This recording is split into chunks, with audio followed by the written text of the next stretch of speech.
NCERT के कुछ most important questions की बात कर लेते हैं जो हमारे क्वेश्चंस रिपीट हुए हैं, पूछे गए हैं और इस साल 2026 में भी हमको क्वेश्चन देखने को मिलेंगे। जैसे एक्सरसाइज फर्स्ट 7.1 में बात करें तो क्वेश्चन नंबर 4, 7, 8 एंड 8, 10 तो लेकिन एक पॉइंट बहुत याद करके रखना, एग्जाम में बहुत पूछा जाता है कि इफ देखो if a point lies on a x axis, ठीक, जब कोई भी पॉइंट एक्स एक्सिस पे लाइक करेगा वाई हमेशा क्या होगा, जीरो के। और रोमबस की बात हमको समझ में आ रही है। रेक्टेंगल्स में क्या करते हैं, रेक्टेंगल्स में चेक करने के लिए हमारा पहला कंडीशंस होगा कि अपोजिट साइड्स कैसे होने चाहिए, इक्वल होने चाहिए और इसके डायगोनल्स इक्वल होंगे। पैरेललोग्राम में भी क्या होगा, अपोजिट साइड्स इक्वल बट यहाँ पे डायगोनल्स आर नॉट इक्वल्स होंगे। तो ये चीज। Good morning student, welcome to the unfiltered mathematics in class 10th। आज हम कोऑर्डिनेट ज्योमेट्री के सबसे मोस्ट 10 क्वेश्चन रिपीटेड हैं, पूछे जाते हैं और इन कॉन्सेप्ट्स क्या अप्लाई होता है इन सब की बातें करेंगे। जो हमारा चैप्टर्स है वो सिंपल सा छोटा सा चैप्टर है, 2 to 3 मार्क्स के लिए हमारे एग्जाम में, बोर्ड एग्जाम में आता है 2 to 3 मार्क्स कोऑर्डिनेट ज्योमेट्री, जो मोस्टली अब क्या होता है हमारे कॉम्पिटेंसी बेस में भी क्वेश्चन पूछे जा रहे हैं। तो आज हम शुरू करते हैं एक छोटे से चैप्टर्स और कॉन्सेप्ट के साथ। अब यहाँ पे क्या होता है, यहाँ पे क्या होगा, सिंपल सी चीज़ है, इसको क्या बोलते हैं हम लोग, वाई एक्सिस, इस पॉइंट को क्या बोलते हैं हम लोग, एक्स एक्सिस। अब देखो हम क्या फाइंड करते हैं, डिस्टेंस क्या निकालेंगे हम लोग, डिस्टेंस बिटवीन टू पॉइंट, किसी भी दो पॉइंट का हम डिस्टेंस फाइंड करेंगे। अच्छा, किसी भी दो पॉइंट का डिस्टेंस फाइंड करने के लिए हम बेसिक सा काम क्या करते हैं, तो यहाँ पे क्या होता है कि एक पॉइंट ये हमारा है, दूसरा पॉइंट हमारा क्या दिया है, कुछ इस तरीके का ये पॉइंट है। इन दोनों का बीच का डिस्टेंस निकालने के लिए हम क्या करते हैं, कोऑर्डिनेट निकालते हैं। किसकी बात करते हैं हम लोग, कोऑर्डिनेट की बात करते हैं।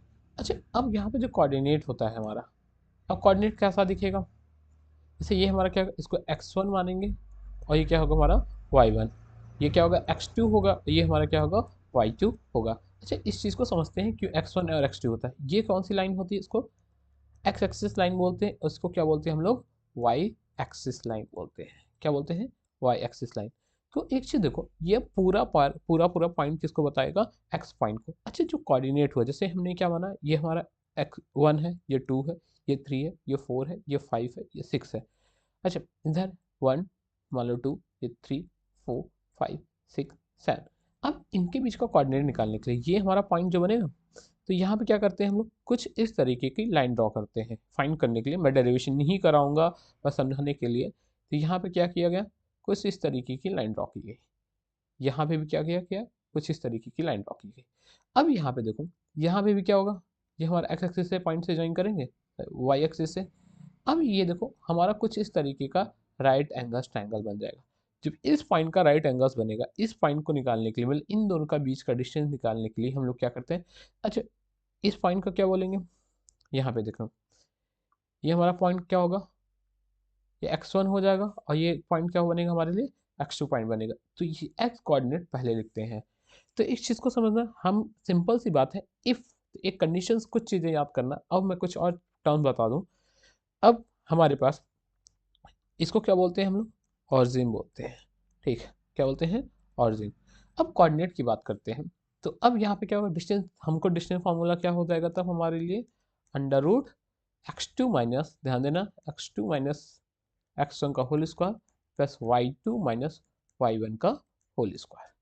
तो ये हमारा हो जाएगा ए, ए बी का जो डिस्टेंस हो जाएगा under root x2 minus x1 का whole square plus y1 minus y2 का डिस्टेंस। मतलब इस पॉइंट का डिस्टेंस निकालना है, मतलब ए पॉइंट से लेके बी पॉइंट तक का जो डिस्टेंस होगा हमारा, वो क्या होगा, x1 कॉमा y1 और x2 कॉमा y2 बनेगा। अब इस चीज़ को हम समझते हैं, ठीक है, अब इस चीज़ को हम समझते हैं क्या लिखा गया है। तो यही बताया गया है, किसी दो पॉइंट्स में, मतलब हमको डिस्टेंस निकालना होगा, the distance between any two points in a plane, plane is the length of line segment joining them. इन दो पॉइंट को हम लाइन सेगमेंट से ज्वाइन करेंगे, ठीक।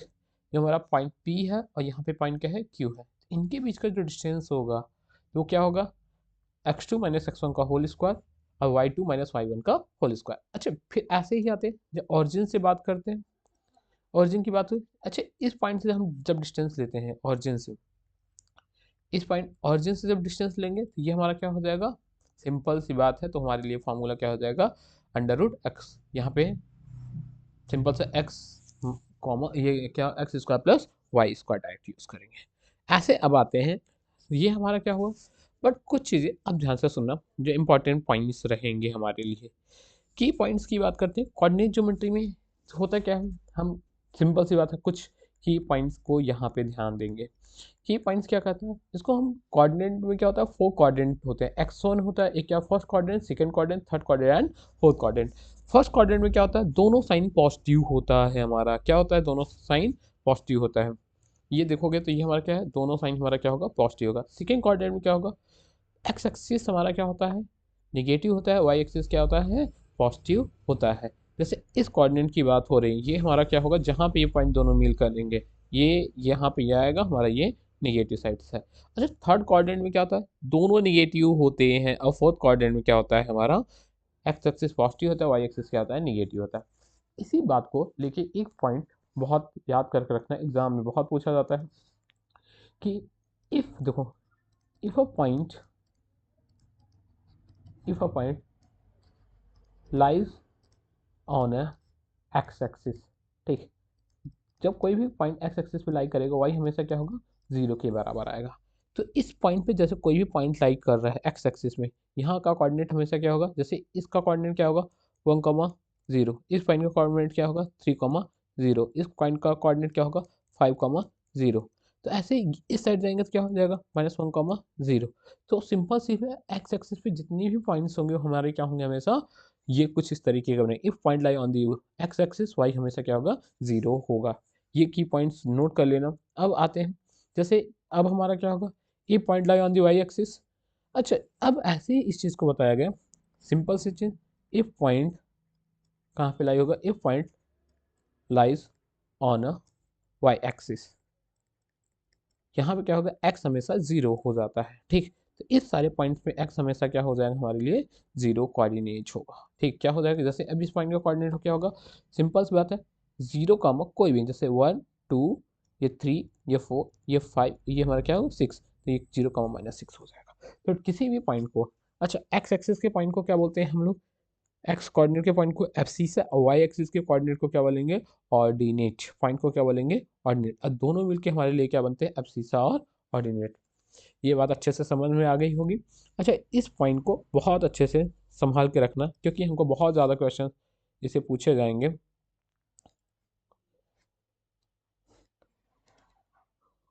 इस पॉइंट की बात करें तो इससे बहुत क्वेश्चंस आने वाले हैं, ठीक। इस पॉइंट की बात करेंगे तो इससे बहुत क्वेश्चन दिखेंगे ये पॉइंट को लेके, ठीक।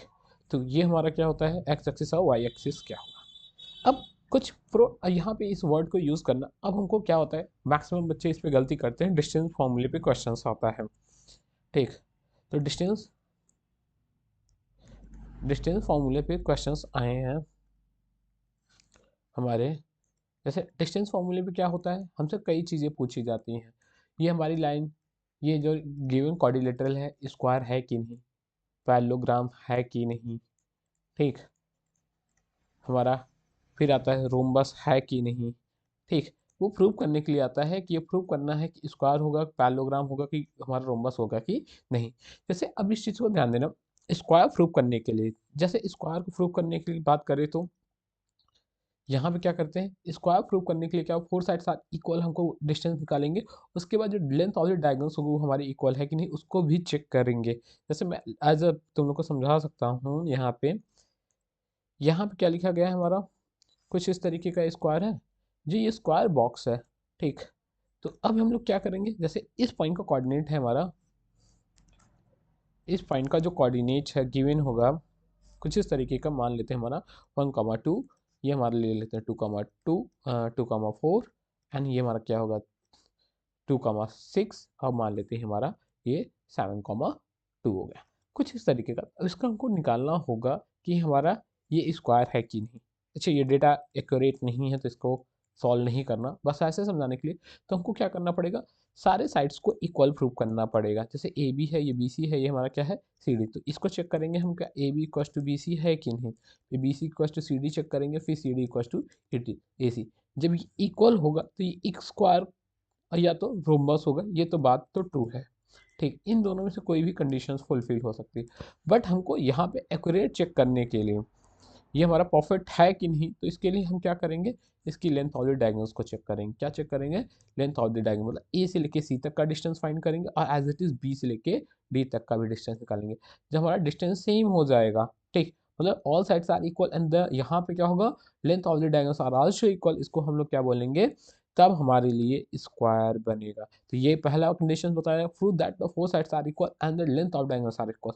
बट रोम्बस में क्या होता है, जब रोम्बस की बात होगी इसी सेम क्वेश्चंस के लिए, जैसे रोम्बस में क्या होगा कि ऑल साइड्स आर इक्वल होंगे। ध्यान देना, रोम्बस में और स्क्वायर में दोनों में साइड इक्वल तो होता है, बट इसमें क्या होता है कि length of the diagonals equal होता है। क्या होता है इसमें कि length of a diagonals equal होता है।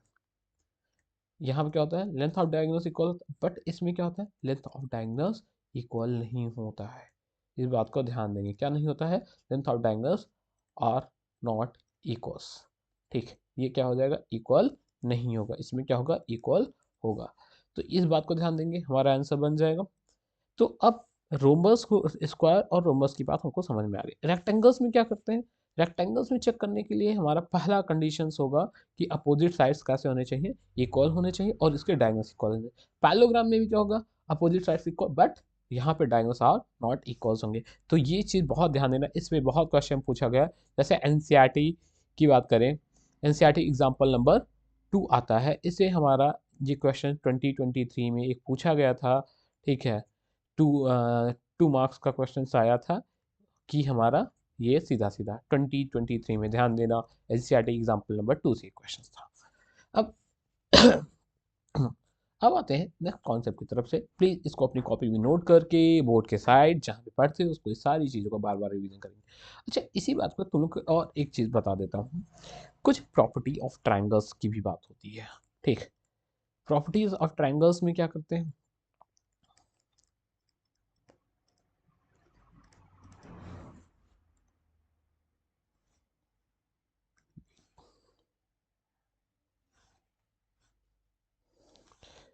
कुछ अब यहाँ पे हम क्या करेंगे, प्रॉपर्टी ऑफ ट्रायंगल समझते हैं। प्रॉपर्टी ऑफ ट्रायंगल्स में 3 साइड्स पे on the basis of side पे ध्यान देना। अब ये क्या होता है, on the basis of side पे क्या होता है, इक्विलेटरल ट्रायंगल्स पहले पूछा जाता है। ठीक, किसकी बात करते हैं हम लोग, इक्विलेटरल ट्रायंगल। जब इक्विलेटरल्स में हम क्या होते हैं, हम जब चेक करते हैं तो उसमें ऑल साइड सारी इक्वल करते हैं, मतलब सारे का सबका डिस्टेंस क्या होना चाहिए, सेम होना चाहिए। ए बी किसके बराबर है, बी सी, बी सी किसके बराबर है, सी ए के बराबर होगा। तो इक्विलेटरल में चेक करेंगे ऑल साइड्स कैसे होंगे, हमारे इक्वल्स होंगे। ध्यान देना, ऐसा है कुछ इस तरीके का।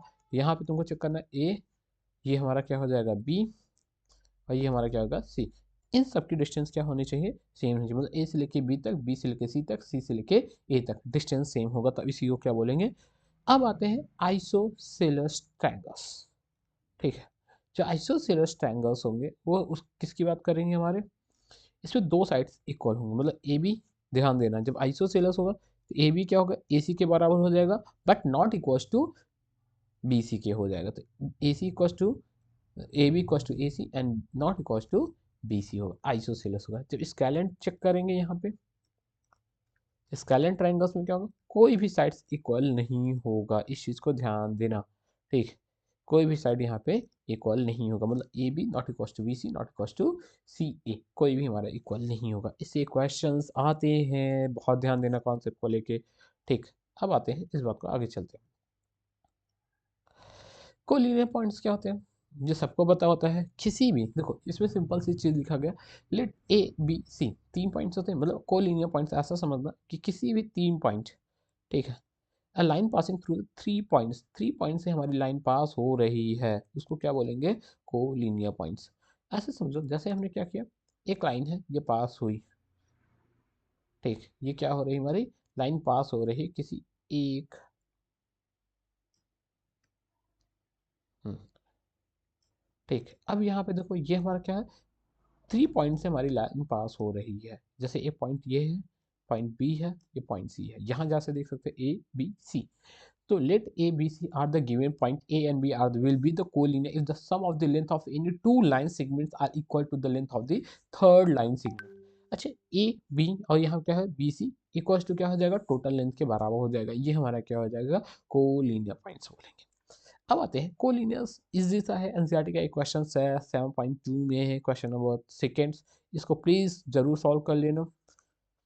फिर आते हैं एनसीईआरटी के कुछ मोस्ट इंपॉर्टेंट क्वेश्चंस की बात कर लेते हैं, जो हमारे क्वेश्चंस रिपीट हुए हैं, पूछे गए हैं, और इस साल 2026 में भी हमको क्वेश्चन देखने को मिलेंगे। जैसे एक्सरसाइज फर्स्ट 7.1 में बात करें तो क्वेश्चन नंबर 4, 7, 8 एंड 8, 10, 8, 9, 10, और 7.2 में से बात करें तो 2, 6, 2, 6, 7, 8, 9, 10 ये क्वेश्चन। एग्जाम्पल की बात करें तो ये कुछ एग्जाम्पल जरूर सॉल्व करके जाना एग्जाम के टाइम पे। कौन कौन से, 2, 4, 6, सॉरी 2, 4, 5, 7, 9, 10 ये हमारे एग्जाम्पल्स मोस्ट इंपॉर्टेंट हैं। प्लीज़ प्लीज़ प्लीज़ रिक्वेस्ट है, जो हमारे एग्जाम्पल्स आएंगे, जैसे कुछ बच्चों का बेसिक मैथमेटिक्स रहता है, ठीक, इनकी बात कर लेते हैं। बेसिक मैथमेटिक्स वाले जरूर सॉल्व करेंगे। स्टैंडर्ड्स तो भाई वो तो पूरी बुक ही लगाने पे लगा है, क्योंकि उनको पता है कोई भी क्वेश्चन कहीं से भी आ सकता है। स्टैंडर्ड मैथमेटिक्स के जो भी स्टूडेंट्स हैं वो तो पूरी एनसीईआरटी ही लगाएंगे, बट एनसीईआरटी के साथ साथ सैम्पल पेपर्स और पीवाईक्यू लगाएंगे। बट जो बेसिक्स वाले होंगे उनको तो लगता है बेसिक बेसिक से क्वेश्चन आएंगे, तो मोस्टली क्वेश्चन एनसीईआरटी के ही रहते हैं, तो वो बेसिक